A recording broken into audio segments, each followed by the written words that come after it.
Irmão, o tema da nossa mensagem de hoje vai ser Paulo e o espinho na carne. Essa vai ser o tema da nossa mensagem. E para isso nós vamos abrir as Escrituras lá em segunda carta de Paulo aos Coríntios, capítulo 12, versículo de 1 a 10. Segunda carta de Paulo aos Coríntios, capítulo 12, versículo 1 até o 10, que diz assim. A minha versão tá certa. Considerando, pois, ser necessário que vos exponha as minhas glórias, embora não seja vantajoso orgulhar-me, passarei as visões e revelações do Senhor. Conheço um homem em Cristo que há 14 anos foi arrebatado ao terceiro céu. Se foi no corpo ou fora do corpo, não entendo exatamente, Deus o sabe. Não sei, mas sei que este homem, se isso ocorreu no corpo ou fora do corpo, não sei, mas certamente Deus o sabe, foi arrebatado ao paraíso e ouviu palavras inexprimíveis, as quais não é concedido ao homem comentar. Nesse homem me orgulharei, mas não em mim mesmo, a não ser em minhas próprias fraquezas. Ainda que eu decidisse gloriar-me, não seria de fato insensato, porquanto estaria narrando verdades. Contudo, evito falar sobre isso para que ninguém pense a meu respeito mais do que seja capaz de observar em minha vida ou de mim pode ouvir.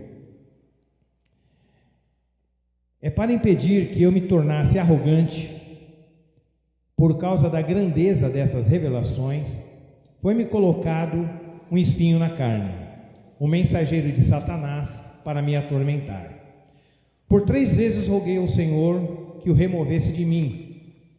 Entretanto, ele me declarou: a minha graça te é suficiente, pois o meu poder se aperfeiçoa na fraqueza. Sendo assim, de boa vontade me gloriarei nas minhas fraquezas, a fim de que o poder de Cristo repouse sobre mim. Por esse motivo, por amor de Cristo, posso ser feliz nas fraquezas, nas ofensas, nas necessidades, nas perseguições, nas angústias, porquanto, quando estou enfraquecido, é que sou forte. Deus abençoe a leitura da sua palavra aos nossos corações. Irmãos, essa carta que Paulo escreve aqui, essa segunda carta que Paulo escreve aos Coríntios, é uma carta resposta, porque Paulo, principalmente também, na igreja de Corinto, ele sofria muitas acusações. As pessoas falavam do caráter de Paulo, que Paulo era um charlatão, que Paulo era um enganador. As pessoas questionavam a autoridade apostólica de Paulo, porque as pessoas achavam que Paulo era um apóstolo de segunda categoria, ele não era um apóstolo no mesmo naipe dos 12, então que Paulo era um apóstolo que não tinha a mesma autoridade e não deveria ser levado tão a sério como um apóstolo Pedro, um apóstolo Tiago e assim por diante. Então, Paulo teve muitos problemas por causa disso. Como ele veio após, o colégio apostólico, o colégio dos 12, já estar formado, então ele não foi muito bem recebido e não foi muito bem aceito pelas igrejas, não por causa das igrejas em si, mas por causa de grupos de irmãos, principalmente judeus convertidos, que eram chamados de judaizantes. Quem eram os judaizantes? Eram judeus convertidos ao Senhor, mas que achavam que precisavam guardar alguns aspectos da lei, tais como circuncisão, sábado e algumas dietas também, como comer alguma coisa ou não comer outra. Então eles tinham esse apego. Ele não queria que o cristão se tornasse um judeu, mas que ele deveria guardar algumas coisas. Então esses judaizantes acabavam atrapalhando muito o ministério de Paulo e a obra que Deus vinha fazendo através de Paulo, por causa dessas inserções que eles queriam fazer ao Evangelho, E Paulo, principalmente na carta aos Gálatas, ele é muito severo com relação a isso. Então essa carta de 2 aos Coríntios, ela não é muito, ela tem muitas coisas nessa carta que não são muito claras, porque como ela foi uma carta-resposta, na verdade essa segunda carta aos Coríntios deveria ser chamada terceira carta aos Coríntios, porque entre a primeira carta e a segunda carta, Paulo escreveu uma carta. Ele escreveu uma carta que não chegou até nós. E essa carta de 2 aos Coríntios, ele está dando respostas àquelas coisas que ele falou com relação a essa segunda carta. Algumas respostas que ele deu. Porque como ele foi muito perseguido nessa visita que ele fez aos Coríntios, não a visita de quando ele implantou a igreja. Depois que ele implantou a igreja, escreveu a primeira carta aos Coríntios, depois ele retornou. E nesse retorno ele foi muito afrontado pela igreja. Muitas pessoas o desprezaram, duvidaram da sua autoridade apostólica e assim por diante. Então Paulo se sentiu muito ofendido, no caso, não ele em si, mas a obra que Deus estava fazendo através da vida dele, que ele se viu obrigado a escrever uma carta de repreensão para a igreja de Corinto, essa que não chegou até nós, e essa carta com certeza surtiu um efeito positivo na igreja, levou a igreja ao arrependimento. Tá? Se os irmãos lerem lá o capítulo 2, versículo 4 e 5 de 2 aos Coríntios, tinha um irmão que provavelmente fosse um líder da igreja, que ele se levantou muito fortemente contra Paulo, o afrontou duramente, e Paulo foi muito duro também com esse irmão, e os próprios irmãos da igreja de Coríntios se voltou contra esse irmão e o repreendeu. Ele veio inclusive a se arrepender, tá? Das afrontas que ele levantou contra Paulo e a autoridade do Senhor na vida do apóstolo. Esse irmão que se levantou do capítulo 2, que depois Paulo reconhece que ele foi perdoado, né? Ele falou aí, se ele está perdoado, então pega leve com ele. Isso está lá no capítulo 2, 2 aos Coríntios, porque para que a tristeza dele não aumente demais. Então, se ele já se arrependeu, então restabeleça ele ao corpo da igreja, né? Tome a comunhão da igreja, para que a tristeza, que ele não seja consumido pela tristeza. Isso está lá no capítulo 2. Então, como a gente não sabe dessa história da carta do meio aí, né? Então a gente fica sem saber o que Paulo estava falando. E esse irmão não tem nada a ver com aquele irmão de 1 aos Coríntios, capítulo 5, lembra aquele lá que deitou com a madrasta? Que teve relações, que Paulo falou, isso que essa pessoa está fazendo, dormindo com a mãe, com a esposa do seu próprio pai, no caso a madrasta, isso não faz nem entre os gentios. Então, eu vou entregar a alma dele para Satanás, para que o corpo seja salvo no dia da vinda do Senhor, né? Que é um texto que a gente já falou que não vamos, é obscuro, né? Mas esse homem que Paulo deu essa sentença não é o mesmo que esse que se arrependeu do capítulo 2, que há muitas pessoas que confundem, achando que é o mesmo caso, né? Mas não é. Mas o tema da nossa mensagem, irmão, retornando, é Paulo e o seu espinho na carne. Então ele faz vários relatos na carta aos Coríntios, justifica, dá resposta, estabelece, reforça a sua autoridade apostólica. Então Paulo vem fazendo uma série não só de justificativas, mas dando explicações em relação à sua vida e à sua obra, para que ele não perdesse a igreja de Corinto, porque a igreja estava se perdendo. Ele chegou a dizer, olha, parece que o meu trabalho vai ser vão, parece que o meu trabalho é vão. Lá no capítulo 11, ele fala assim, eu receio, eu tenho medo, que assim como Eva foi enganada pela serpente, as vossas mentes também sejam corrompidas e afastem vocês da simplicidade devida a Cristo. Isso está em 2 Coríntios 11, 2. Então Paulo tinha esse receio, que os irmãos se afastassem do Senhor por causa de muitas coisas que eles vinham ouvindo. E no capítulo 12, Paulo vem com esse texto, o texto marcante do capítulo 12 da carta aos Coríntios, que é com relação ao espinho na carne,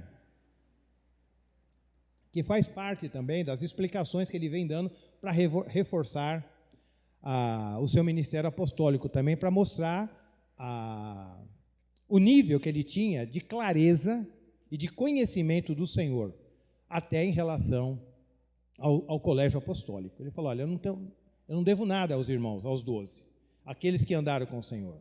A revelação que Deus me deu é equiparada àqueles que eles receberam. Apesar de eles terem andado com o Senhor, eu também vi o Senhor. Vi em visão, mas eu vi. E aquilo que eles aprenderam com o Senhor durante aqueles 3 anos, eu aprendi também na Arábia, provavelmente, que ele também ficou 3 anos lá. Então, todo o conhecimento que eles tiveram, eu também tive. E o meu conhecimento foi tão grande, Paulo falando, o meu conhecimento foi tão grande, que foi necessário que eu recebesse um espinho na carne para mim não me orgulhar, né? Mas nós vamos falar isso um pouquinho mais adiante. Mas, primeiramente, como é um texto muito polêmico, então a gente vai tentar, com a ajuda do Senhor, né, e com a direção do Espírito, limpar do nosso coração o que não seria primeiramente, o que não seria o espinho na carne de Paulo. Porque tem muita especulação em torno disso aí. Então, as pessoas se preocupam mais em descobrir qual era o espinho do que exatamente qual o propósito do espinho, né? Então, a gente fica muito, qual era o espinho, era isso, era a sogra e tal, e se esquece de olhar o objetivo. Por que que Deus fez aquilo com Paulo, né? Porque se ele fez com Paulo, ele pode fazer comigo, com você, ou não pode. Então, a questão é, qual é o objetivo de Paulo ter recebido um espinho na carne? E não exatamente qual seja o espinho. Mas existe muita especulação em torno disso. Mas primeiro a gente vai falar o que não seria o espinho na carne na vida de Paulo. O espinho na carne, irmão, não é pecado. Paulo não tinha um pecado oculto, um pecado de estimação, que ele não conseguia se livrar. Não, não era pecado. Isso a gente pode falar com certeza. O espinho na carne de Paulo não era pecado. Até porque ele fala assim, em Romanos 6:1, permaneceremos no pecado para que a graça abunde? De modo nenhum. Ele mesmo responde. Faz uma pergunta retórica e já responde. De modo nenhum. Nós não vamos permanecer no pecado para que a gente tenha mais graça. E João, no capítulo 2, versículo 1, fala, filhinhos, não pequeis, mas se pecardes, nós temos um advogado diante de Deus, Jesus Cristo justo, que fez propiciação pelos nossos pecados. Então, o espinho na carne com certeza não era nenhum pecado, porque o pecado foi feito para ser rejeitado e ser deixado. O espinho na carne de Paulo não era, irmãos, também, a gente pode falar isso com certeza, uma tentação pecaminosa. Não era alguma coisa que tentasse a Paulo toda hora e ele tinha que lutar. Não, não era. O espinho na carne não é uma tentação pecaminosa, nem na vida de Paulo, nem na vida de ninguém. Por que a gente pode afirmar isso com certeza? Porque o próprio Senhor Jesus falou, e não nos deixeis cair em tentação, mas livra-nos do mal. Então a tentação é para ser resistida, é para você afastar de você. Então ela com certeza você vai ter tentações sim, mas a tentação não pode ser confundida com o espinho na carne. A forma como você trata com uma tentação, a forma como você trata com o pecado, não é a mesma forma que você trata com um espinho na carne, ou seja, a maneira como Paulo tratava com o pecado ou tratava com a tentação não foi da mesma maneira que ele tratou com o espinho na carne. São coisas diferentes. Pecado é uma coisa, uma tentação pecaminosa é uma outra coisa, e o espinho na carne é uma outra coisa. Não sei se a gente vai conseguir descobrir hoje, mas a gente pelo menos vamos eliminando aquilo que não é. O espinho na carne também, irmão, não é uma circunstância que te impeça de servir a Deus. Tem muita gente que se esconde atrás, entendeu? Atrás da desculpa. Não sirvo a Deus porque eu tenho um espinho na carne. Qual é o espinho? Meu trabalho, é isso, até que eu estudo demais, é o meu filho, a minha mulher e tal. Então, ele arruma alguma coisa para impedi-lo de servir a Deus mais plenamente. E começa a achar que aquilo, talvez isso aí seja o meu espinho na carne. Depois que a minha sogra mudou para minha casa, irmão, minha vida mudou. Para melhor.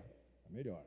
Entendeu? Então ficou um espinho, que agora não quero nem sair de casa mais. Eu não vou nem mais para a igreja, porque tanto amor que eu tenho. Eu estou brincando, irmão. Eu tenho uma sogra, eu tive uma sogra, foi uma benção.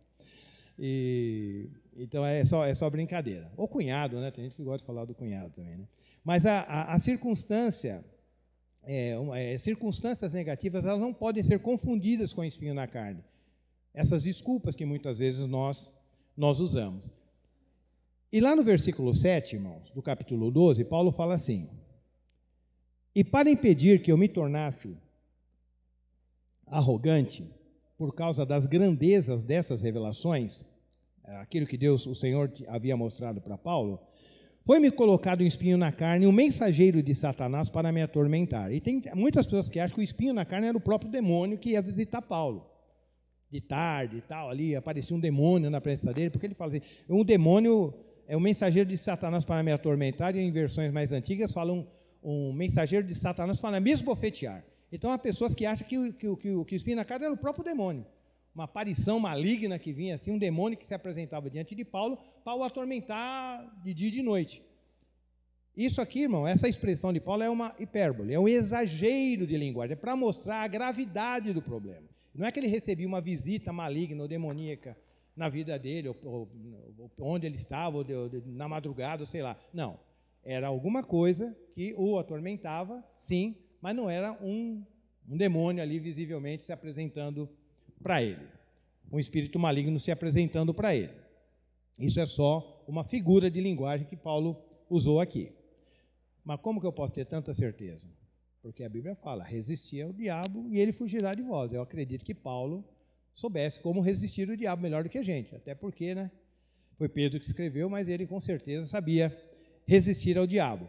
Então, não teria como o diabo ficar todo dia visitando ele a ponto dele ceder, né? Então, nós temos, assim, fundamento bíblico para entender que não era um demônio que se apresentava para ele mesmo. Mas existem algumas especulações que são feitas, defendidas até por alguns teólogos, que poderia ser esse espinho na carne na vida de Paulo.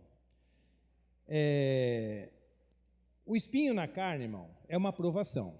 Ele não é um pecado escondido, ele não é um pecado de estimação, ele não é uma circunstância, não é uma tentação pecaminosa, mas ele é uma provação. Isso não significa que toda provação é um espinho na carne. Tem provações que não são um espinho na carne, até porque vai se resolver. Mas todo espinho na carne é uma provação. É alguma coisa que você... Vamos pensar em Paulo ainda. Que Paulo tinha na sua vida que estava além das suas forças de resolver aquilo. Pode ser uma coisa temporária, pode ser uma coisa definitiva, porém, é alguma coisa que está fora do seu controle. É uma coisa que ele não podia resolver. Não era um chefe que eu falo, peço a conta, arrumo outro emprego e resolvo o problema. Não era um professor chato que o curso vai terminar, então terminou o curso, você nunca mais vai ver aquele professor na vida e acabou. Não, era alguma coisa que não estava fora do controle dele, não tinha como ele resolver. É isso que a gente tá nas entrelinhas do texto. É aquilo que a gente pode supor dentro daquilo que Paulo fala. Então, o espinho na carne é uma provação, mas não significa que toda provação é um espinho na carne. Porque tem provações que você vai orar e vai ser resolvida. Tá? Mas no caso aqui, Paulo orou 3 vezes e não foi resolvida. Mas era uma provação. Há muitos irmãos que acham que o espinho na carne de Paulo podia ser a perseguição, podia ser açoite, os açoites que ele recebia, podia ser as suas prisões e tal. A palavra de Deus não reforça isso, porque lá em João, capítulo 16, do versículo 1 até o 4, fala que nós seríamos perseguidos. Jesus já fez essa previsão. Nós seríamos perseguidos, seríamos expulsos da sinagoga, muitos iriam ser mortos. Naquela época, muitos irmãos foram mortos, e muitas pessoas iam matar os irmãos, achando que estariam prestando um culto a Deus, prestando um serviço a Deus. Matando um cristão, um seguidor de Cristo, falando, olha, eu estou fazendo a vontade de Deus, matando essa pessoa. Então, a perseguição, as prisões de Paulo, eu acredito que nós não temos apoio bíblico, reforço bíblico para dizer que o espinho na carne poderia ser as perseguições que ele sofreu, as prisões ou os açoites, até porque isso já estava previsto por Jesus. Jesus falou, eu estou falando isso para vocês não serem pegos de surpresa, para vocês não serem surpreendidos. Vai acontecer isso com vocês. Então não seria surpresa nenhuma. O espinho na carne de Paulo também não seriam irmãos invejosos, porque muitos irmãos tinham inveja de Paulo, principalmente os judaizantes que nós falamos. Eles falavam tudo aquilo contra Paulo, porque Paulo ia lá, fazia todo o serviço, toda a obra, ganhava aquelas pessoas para Cristo, depois eles chegavam com a mesa colocada só para sentar e comer. Então eles tinham muita inveja de Paulo, porque eles percebiam o amor que os irmãos dedicavam a Paulo. Tanto é que aqui na carta ele fala que ele estou falando a vocês, a igreja aos Coríntios, como uma mãe, assim como uma mãe acaricia seu filho, assim eu tenho vocês para comigo. Tá? Assim como uma mãe ela é apegada ao seu filho e por isso repreende, e por isso quer cuidar, né? Tem aquela questão de cuidado, assim eu sou com vocês. O meu coração está dilatado por vocês, ó Coríntios. Então, Paulo tinha um grande amor para aqueles irmãos. Então, essa carta severa que ele deu, que não chegou até nós, e mesmo essa carta-resposta, é uma prova de amor de Paulo para com aquela igreja. Isso trazia inveja para muitos irmãos. Mas essa inveja não era, com certeza, o espinho na carne de Paulo, até porque, lá em Filipenses, capítulo 1, versículo 8, ele fala assim... Tem gente aí pregando por inveja. Lembra que ele fala? Tem uns pregando por inveja, tem uns pregando por discórdia, mas o negócio é o seguinte, o importante é que pregue. Pregando, pode pregar. Enquanto ele estiver pregando para me atacar, dizendo que eu não sou nada disso, tudo bem. Enquanto não fale do evangelho, do Cristo, mas falar de mim, pode falar à vontade. Então, quer pregar por inveja, achando que com isso eles vão colocar mais dor às minhas prisões, pode falar. O que é importante é que o evangelho seja pregado. Então, com certeza não. Mas tem um detalhe que pode se aproximar, isso particular, né? Não é todos os irmãos que concordam, mas particularmente eu acho que pode se aproximar com esse espinho na carne de Paulo, que, apesar de ele não falar exatamente o que era, enfermidade. Talvez Paulo tivesse um problema de saúde que ele não conseguia se desvincular. Ele não conseguiu cura da parte de Deus com relação àquilo. Vamos abrir lá em Gálatas, irmãos, capítulo 4, versículo 13 e 14. Gálatas, capítulo 4.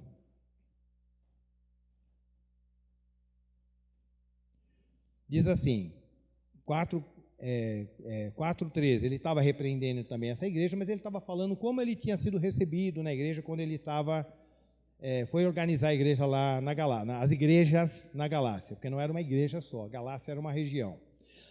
E sabeis que foi por causa de uma enfermidade física, 4:13, que vos preguei o evangelho pela primeira vez. E não desprezastes nem rejeitastes aquilo que no meu corpo era uma tribulação para vós. Ao contrário, me recebestes como se eu fosse um anjo de Deus, como o próprio Cristo. Porque a enfermidade, principalmente na época de Paulo, era visto como uma punição de Deus, tanto pelos judeus como pelos gentios. Então, se uma pessoa estava doente, aquilo era visto como uma punição de Deus. E provavelmente a doença de Paulo fosse uma doença externa. Houve uma época lá que um surto de malária na região que ele estava, aqui nessa região da Galácia. Provavelmente Paulo tenha pego essa malária, isso tenha afetado os seus olhos. Isso é provavelmente, tá? Afetado os seus olhos e os olhos dele deviam produzir alguma secreção, então devia ser alguma coisa meio desconfortável, meio incômoda. Né? Então, alguma coisa que o incomodava e trazia talvez até um certo repúdio da parte das pessoas. E ainda além tinha esse agravante. Será que ele não teve esse problema aí porque fez alguma coisa contra Deus? Será que os judaizantes não estão tendo razão, que fala que Paulo é contra a lei, é contra Moisés, é contra tudo, então por isso Deus está punindo a vida dele? Então aquilo poderia ser um motivo de escândalo. Então talvez o espinho na carne fosse isso, não porque ele estivesse preocupado com a sua cura física, mas ele estava preocupado que aquilo estava se tornando um obstáculo, um tropeço para que as pessoas ouvissem o evangelho. Então ele falou: Senhor, tira de mim esse problema, me cura disso aí. Isso é logicamente uma probabilidade, para que as pessoas não me rejeitem por causa da minha doença. Aí Deus falou: não, eles vão te aceitar com essa doença mesmo, porque a minha graça te basta. Porque eles não precisam olhar para você, tem que olhar para a minha graça, e não para você. Você não é nada. Com saúde ou sem saúde, você continua sendo nada. Porque o salmista diz que o homem, por mais firme que seja, alguém lembra? O homem, por mais firme que seja, é pura vaidade. Salmo 37, se eu não estou enganado. Mas o homem, por mais firme que seja, ele é pura vaidade. Por mais saudável que você seja, você é tão igual àquele que está moribundo. É a mesma coisa. Para Deus, ambos são pó. Ambos vão precisar da graça de Deus. Você em todo o seu vigor, ou aquele sem vigor nenhum. Então, Paulo provavelmente poderia ter sido uma enfermidade, o seu espinho na carne. Eu, particularmente, sou desse time, né? Eu não vou negar. Tá? Eu acredito que fosse uma coisa física, até porque ele fala um espinho na carne. Então, alguma coisa que o incomodava. Não sei se você já entrou algum fiapo de madeira no seu dedo alguma vez, ou um espinho. Você sabe que aquilo incomoda, não pode nem tocar. Entendeu? Então, provavelmente, eu acredito que fosse uma coisa na carne mesmo, alguma enfermidade. Agora, por que, irmãos, Deus permitiu esse espinho na carne de Paulo? Essa é uma pergunta. Agora eu vou começar a apertar para o nosso lado. Por que Deus permitiu esse espinho na carne na vida do apóstolo Paulo? Essa pergunta é fácil de responder, até porque o próprio Paulo responde, né? Lá no versículo 7, ele fala o porquê que ele recebeu esse espinho. Ele tinha muitas revelações da parte de Deus, um alto conhecimento das doutrinas, principalmente soteriológicas, das doutrinas relacionadas à salvação, relacionadas à fé, principalmente nessa parte. E para que ele não se ensoberbecesse, Deus colocou esse espinho na carne. Então a gente vai ler o texto novamente. E para impedir que eu me tornasse arrogante, Paulo não era arrogante, mas poderia se tornar arrogante. Então, foi um trabalho prévio da parte de Deus. Antes que aquilo pudesse afetar o seu coração, para impedir que eu me tornasse arrogante, por causa da grandeza dessas revelações, foi-me colocado o espinho na carne, o mensageiro de Satanás, para me atormentar. E Paulo tinha realmente, irmãos, um conhecimento muito claro, muito elevado a respeito das coisas do Senhor. O próprio apóstolo Pedro reconhece isso, né? Se nós formos lá em segunda carta de Pedro, como é que fala, irmão? Segundo Pedro, é assim que fala? Hã? Cadê os irmãos da escola dominical aí? É segundo Pedro? É segunda ou segunda? Eu estou perguntando, mas é para responder mesmo. Segunda. Por que, irmã Margarete? Que é segunda? Ah, porque é uma carta. Obrigado, irmão. Obrigado. Tá frequentando direitinho, José. Ah, José não, irmão Dalva, né? Agora mudou. Dalva, Andréia e Penha. Bom, então na segunda carta de Pedro, lá no capítulo 3, versículo 14 até o 16, olha o que Pedro fala, citando o apóstolo Paulo. Também ele faz uma citação a Paulo. Por isso, amados, enquanto aguardais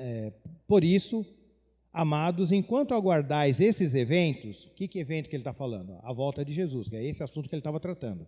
Esforçai-vos para que sejais encontrados por ele, Cristo, em plena paz, sem máculas e livres de culpas diante de Deus. Então já mostra que o espinho não era pecado, porque você tem que estar livre de culpa e de pecado. Então, 15. Considerai que a longanimidade do nosso Senhor é uma oportunidade para que possais receber a salvação, assim como o nosso amado irmão Paulo também vos escreveu, de acordo com a sabedoria que Deus lhe concedeu. Então, Pedro reconhece que aquilo que Paulo escrevia, ele assinava embaixo e reconhecia que vinha da parte de Deus. E olha o que ele fala no 16. Ele escreve do mesmo modo em todas as suas epístolas. Quer dizer, aquelas revelações que ele teve, as quais Deus colocou o espinho na carne para que ele não se ensoberbecesse ou se tornasse arrogante. Ele escreve do mesmo modo em todas as suas epístolas, discorrendo nelas sobre esses assuntos. Aqui o assunto era a volta do Senhor Jesus, mas Paulo falou sobre a volta de Jesus, falou sobre justificação, falou sobre salvação, mas aqui especificamente sobre a volta do Senhor, que é o tema da carta de 2 Pedro. Nas quais existem trechos difíceis de entender. Então, Pedro reconhecia que os escritos de Paulo eram difíceis de entender. Necessitava debruçar com atenção para entender. Os quais são distorcidos pelos ignorantes insensatos. Já que eu não entendo, vou fazer do meu jeito, né? Vou fazer do meu jeito. Como fazem também com as demais escrituras para a própria destruição deles. Então, Pedro, além de elogiar Paulo, além de ele reconhecer o refinamento da revelação que Paulo tinha, ele compara os escritos de Paulo às escrituras do Velho Testamento. Ele fala, assim como os ignorantes distorcem os escritos de Paulo, eles fazem da mesma maneira com as escrituras do Velho Testamento, porque eles ainda não tinham o Novo, com as demais escrituras. Então, ele compara os escritos de Paulo, coloca no mesmo nível, equipara aos escritos do Velho Testamento. Então, os irmãos veem o respeito que o próprio Pedro tinha por Paulo, e aqui chama amado irmão Paulo. Lembra que Pedro levou uma bronca de Paulo lá quando ele estava em Antioquia, quando os gentios chegaram e ele saiu correndo porque ele não queria ser visto o Pedro não queria ser visto comendo com os gentios. Aí Paulo chegou, aí Paulo falou, e eu resisti a Pedro face a face porque ele era repreensível, porque na hora que chegou os judeus, ele saiu correndo, porque ele estava junto com os gentios, ele não queria demonstrar para os judeus que ele estava se contaminando. Então, Paulo falou, eu repreendi ele face a face. Como que eu repreendi? Você, Pedro, você é judeu e quer se comportar como gentio e quer que o gentio se comporte como judeu? Que incoerência é essa? E foi Paulo que falou isso para Pedro, e Paulo era mais novo, veio depois e dá uma repreensão dessa para o primeiro papa, logo para Pedro, brincadeira, logo para Pedro. E Pedro, por incrível que pareça, nesse caso, para Jesus ele respondia, acho que aqui já estava convertido mesmo, mas para Paulo ele não falou nada. Pelo menos no texto não fala que Pedro retrucou nada. Mas aqui, uma carta que foi escrita bem depois desse episódio, ele chama Paulo de amado irmão Paulo. Podia só falar Paulo ou irmão Paulo, mas fez questão de colocar amado, quer dizer, não tinha nada no coração de Pedro. Pedro falou, não, realmente eu estava errado e me corrigi. É só é só um destaque. Isso para mostrar o alcance, né, do apóstolo Paulo, principalmente quando ele fala com relação à salvação, como ele relata lá na carta aos Gálatas, né, que ele fala que eu recebi a revelação do Senhor da mesma maneira como os demais apóstolos. Eu fui até Jerusalém, mostrei para eles sobre a graça. Imagina, ele saiu, foi até Jerusalém mostrar para os apóstolos que agora a salvação também era para os gentios. Estava claro isso para os apóstolos? Não estava. Eles sabiam que a salvação era para todos, mas eles não tinham essa ousadia de chegar para um gentio e pregar o evangelho e falar, da mesma maneira que um judeu é salvo, você é salvo, porque agora em Cristo nós somos todos iguais. Isso para nós agora é muito simples, mas lá naquela época, você falar todos pecaram para um judeu e todos estão separados da glória de Deus, chegar na cara de um judeu e falar isso, na época de Paulo, há 2000 anos atrás, não era tão simples como a gente fala agora. Por que ele falava isso com ousadia? Porque estava claro, ele tinha recebido essa revelação. Sabe, a revelação de Deus, que significa Apocalipse, tinha sido descortinado. Que Apocalipse significa, abriu-se as cortinas para Paulo, para ele perceber, agora são todos iguais. Tanto judeus como gregos, todos diante de Deus são pecadores e todos necessitam de salvação. E essa salvação é só na pessoa do nosso Senhor Jesus Cristo. E o quarto ponto que eu queria abordar com os irmãos seria o seguinte: Deus permite termos, agora é comigo e com você, né? Deus permite eu e você termos um espinho na carne hoje? Será que isso aí era só para Paulo, ou será que eu e você podemos ter um espinho na carne também?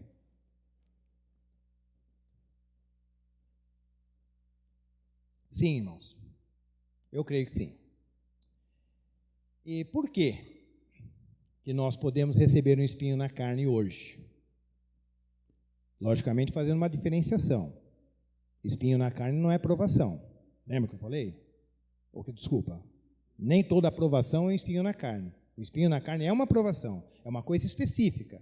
Não é qualquer coisa que você está passando na sua vida é um espinho na carne, não. É uma coisa específica. E nós podemos hoje ter uma aprovação específica que você vai orar, e Deus vai falar, não, vai ficar por aí? Eu particularmente creio que sim. Não quero que todos concordem comigo, né? Mas eu gostaria que os irmãos julgassem, né? O que a Bíblia fala? Um profetiza, 2 profetizam e o restante julga. Eu estou fazendo uma profecia aqui. A preleção também é uma profecia, não só a predição. Eu estou fazendo uma preleção, eu estou expondo realmente um pensamento para os irmãos que eu creio que seja possível eu e você temos um espinho na carne. Não digo que todos vão passar por isso, mas dependendo da sua maturidade com Deus, do propósito de Deus, da obra de Deus na sua vida, é possível você passar por essa situação. Mas por que talvez Deus coloque um espinho na carne de algum de nós hoje? Que você identifica, não, isso aqui não é uma aprovação, isso aqui é um espinho mesmo. Para que a gente fique cônscio, irmãos, claros, da nossa fragilidade e pequenez. Porque na nossa caminhada com Deus, irmãos, a gente começa a caminhar com Deus, começa a conhecer a Deus, Deus começa a mostrar coisa para a gente, Deus começa a usar nossas vidas, fazer milagre na nossa vida. O que está sujeito a acontecer quando Deus começa a te usar, te abençoar e papapá? O que é? Pode falar, José. Soberba, arrogância. A gente corre o risco de ficar arrogante. Então, dependendo da obra que Deus tem na sua vida, às vezes Deus é obrigado a te frear com alguma coisa. Colocar um negócio ali na sua vida que só você e Deus sabe. Eu vou falar só você e Deus, porque a gente não sabe qual era o de Paulo, né? Então, acho que é uma coisa muito particular, mas que você sabe. Isso aqui é importante eu ter na minha vida. Lembra de Nabucodonosor? A hora já está se estendendo, eu ia ler o texto. Lá em Daniel, capítulo 4, do versículo 1 até o 37. Mas Nabucodonosor teve um sonho. Ele sonhou com uma grande árvore e tal, e embaixo daquela árvore tinha muitas aves, dava muitos frutos, as folhas eram viçosas, uma árvore linda e maravilhosa, e de repente aquela árvore foi cortada, ficou só a raiz, o tronco, e ela ficou amarrada numa cinta de bronze, uma cinta de ferro e bronze. Aí ele teve esse sonho, que ele até chamou de pesadelo, e chamou os magos lá para interpretar, e ele já até contou o sonho. Antigamente ele não contava não, mas depois ele ficou mais confiando por causa de Daniel, contou o sonho para o pessoal, e o pessoal não soube dizer. Aí ele falou, não, mas eu tenho uma pessoa no meu reino que vai poder revelar esse sonho, é Daniel. Porque Deus não esconde nada desse cara. Deus não esconde nenhum segredo de Daniel. Aí contou o sonho para Daniel, aí Daniel ouviu o sonho, se entristeceu, se abalou, a ponto de próprio Nabucodonosor falou, não, fica tranquilo, Daniel, fala aí o que é que Deus falou, e tudo bem. Aí ele falou, olha, rei, essa grande árvore, com essas folhas, com esses frutos e tudo lindo, maravilhoso, é tu mesmo. É tu mesmo essa árvore. Tá? Porque o Senhor é o Senhor de toda a terra, e toda a terra, todas as tribos, todas as tribos vêm alimentar aqui contigo. Porque a Babilônia era o império da época. Era a potência da época. Então, essa árvore é tu mesmo. E o fato dela ter sido arrancada, rei, é tu que vai ser arrancado. É tu que vai ser arrancado do meio dos homens e vai ser colocado entre os animais. E por quê? Para que você reconheça o seu pecado, rei, e se arrependa. Aí o rei ouviu aquela palavra, né? Falou, então quer dizer que essa árvore arrancada sou eu? Então é você vai ser arrancado, vai ser colocado entre os animais e durante 7 anos você vai comer grama e o orvalho vai cair sobre você e Você vai viver como um bicho lá, no meio da floresta.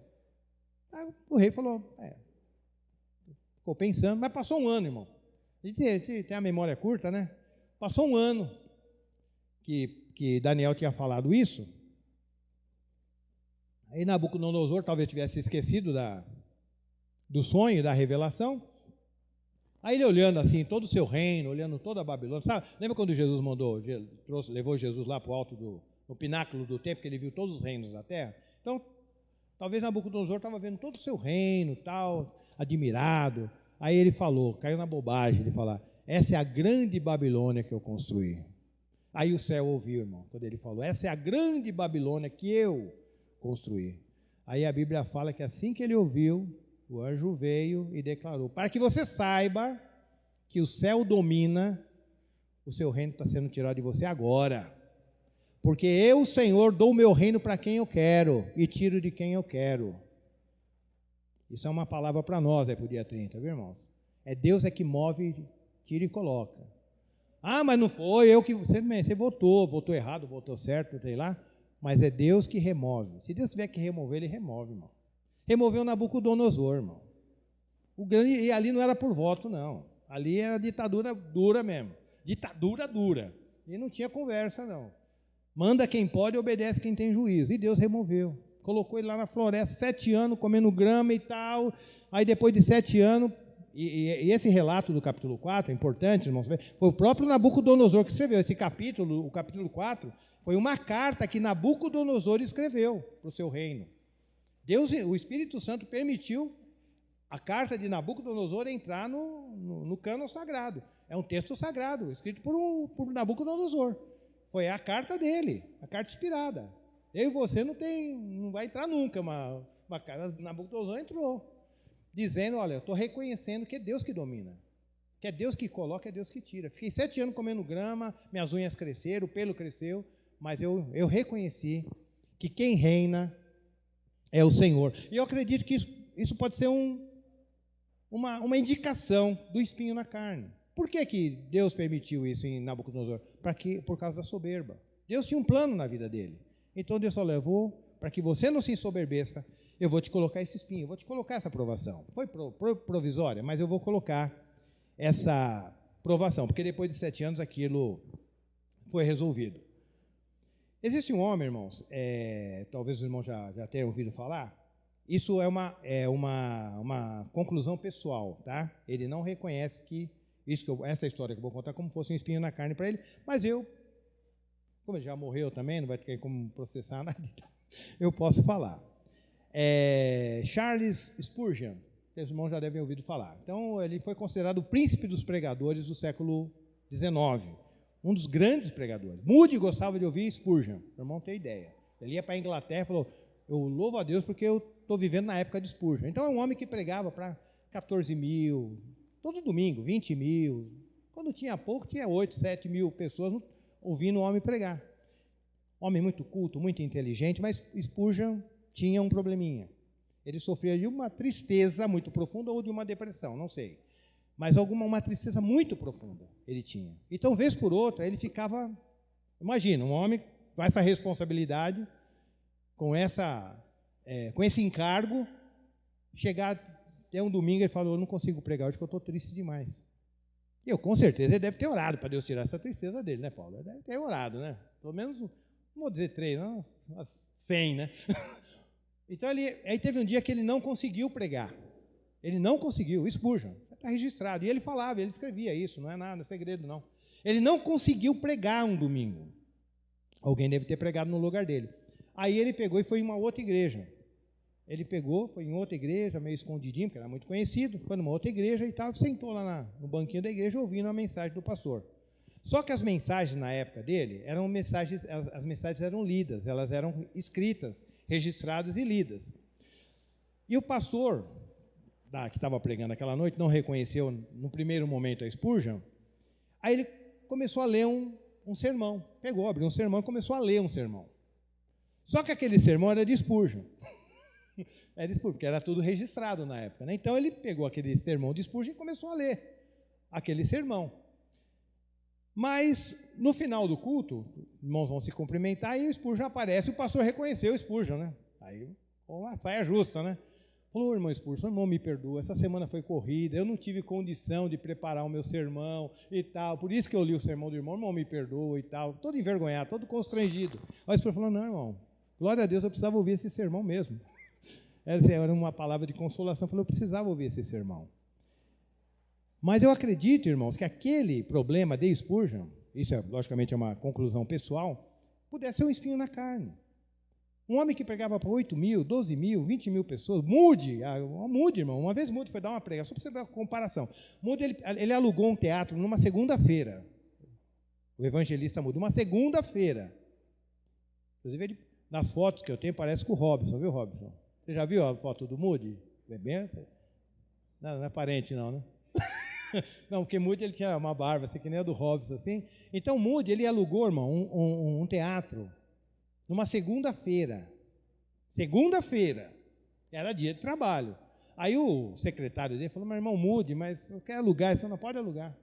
Segunda-feira, vou pregar. Aí, quando ele anunciou que Moody ia pregar na segunda, o teatro cabia 7 mil pessoas. Tinha 7 mil pessoas dentro e 8 mil fora. Então, é esse homem que admirava Spurgeon. É isso que é a comparação que eu quero fazer.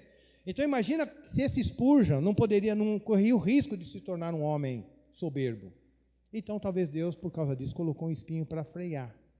Então, irmãos, talvez você, não sei, na sua vida, mas existe uma possibilidade grande de Deus colocar um espinho na sua vida, dependendo do propósito que Deus tem com você. Não é para por meio de ninguém, não é para todos, mas na caminhada e na maturidade você vai perceber.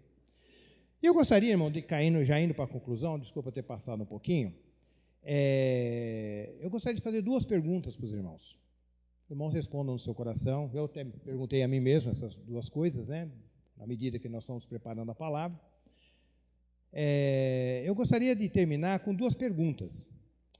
A primeira seria a seguinte: existe algo em minha vida que não seja um pecado e que não seja uma tentação pecaminosa, pela qual eu já orei, mas resiste em permanecer? Alguma coisa na sua vida que você sabe que não é pecado, não é uma tentação, é uma provação, mas você já orou várias vezes e aquilo resiste em permanecer? Agora, a segunda pergunta. Eu realmente, tem uma coisa na minha vida que é complicado. Já orei, já pedi oração, já fui no monte, nada. O negócio está ali, permanece. A segunda pergunta seria a seguinte: se essa situação, com essa circunstância que está na sua vida, for tirada de você, tirou, Deus chegou e tirou, ou se ela não existisse, você correria o risco de se tornar uma pessoa arrogante ou soberba? É uma pergunta. Você responde para você. Você tem Deus está usando a tua vida, você está na obra de Deus, mas existe uma coisa que você, poxa, se eu não tivesse isso, talvez a minha vida até fosse, poderia progredir mais na obra de Deus, poderia prosperar mais na obra de Deus. Pô, Deus, por que o Senhor não me tira isso e tal? Resolve esse problema para mim, e nada de Deus resolver. Aí a pergunta é, se você não tivesse esse problema, será que você correria o risco de ser soberbo ou arrogante? Se a resposta para ambas as perguntas foi sim, significa que você é um crente maduro, ou que você está no caminho da maturidade. E se você percebeu que, meu Deus, acho que realmente isso aí eu vou ter, é um espinho talvez definitivo, não é temporário não.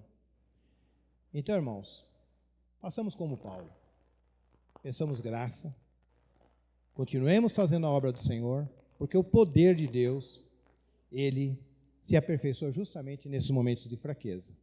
Tá? Então, se você conclui, não, realmente, dentro da minha maturidade cristã, eu percebo que esse detalhe é um espinho, ou talvez seja um espinho, não tenho certeza, mas eu já orei e tal.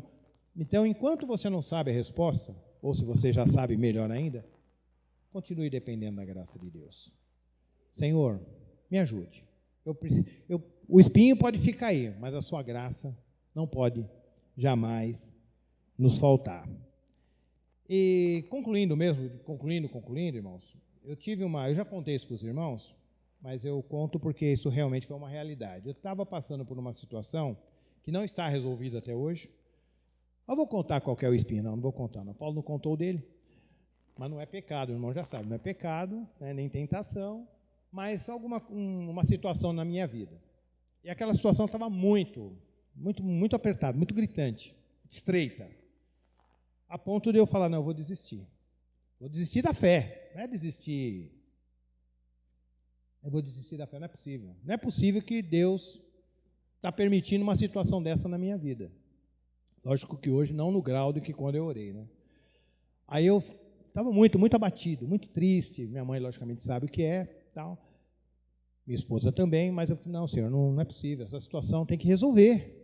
Não tem como te servir, eu achava que não, isso aqui está impedindo de eu servir a Deus, um monte de coisa. A ponto de um dia, irmãos, eu me ajoelhar para orar. Estava tão abatido que eu me ajoelhar para orar. E na hora que eu me ajoelhei para orar, me veio um sentimento no coração, eu creio que foi a voz do Senhor no meu coração, a voz do Espírito no meu coração, dizendo assim, essa situação não é para te afastar de mim, mas essa situação é para te aproximar mais de mim.